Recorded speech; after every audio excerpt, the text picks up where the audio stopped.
Merci d'être fidèle à la radio du Monde. Il est 20h30 à Paris, 18h30 à Abidjan et Yamoussoukro. Afrique Soir sur RFI.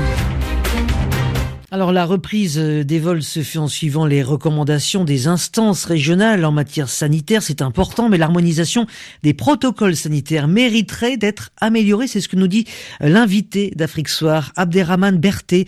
Il préside l'association des compagnies aériennes africaines. Il répond aux questions d'Abla Jounaïdi. Nous avons des guidelines qui ont été définies par l'Organisation de l'aviation civile internationale que tous les États appliquent actuellement. Cependant, nous avons quelques différences sur les protocoles sanitaires appliqués d'un pays à l'autre, ce qui peut évidemment constituer un problème pour les passagers qui doivent voyager. Monsieur Berté, est-ce que c'est un obstacle aussi à la reprise du secteur aérien ? Ce n'est pas en soi un obstacle. Il est bon qu'il y ait des protocoles sanitaires pour rassurer les passagers et les ramener au transport aérien. Mais effectivement, nous avons des différences. Dans certains pays, nous avons un dépistage de la Covid-19 avant le vol ou à l'arrivée du vol. Et d'ailleurs, les délais de test Covid-19 sont différents suivant les pays. À ce niveau-là, nous souhaitons évidemment une harmonisation. Et cela a un coût pour les passagers, puisque aujourd'hui, selon les pays, ça va de 30 000 francs CFA le test jusqu'à 100 000 francs CFA le test.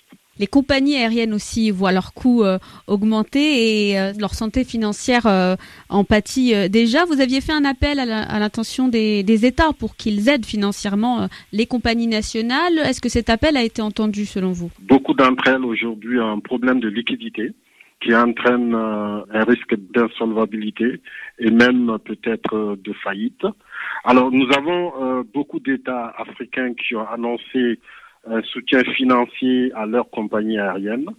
Souvent, c'est les compagnies qui sont détenues par l'État. Notre appel est que le soutien doit être porté vis-à-vis de tout le secteur, que ce soit les compagnies privées ou les compagnies étatiques, parce que le transport aérien représente quand même 6,2 millions d'emplois en Afrique et plus de 56 milliards de dollars de contribution au produit intérieur brut africain.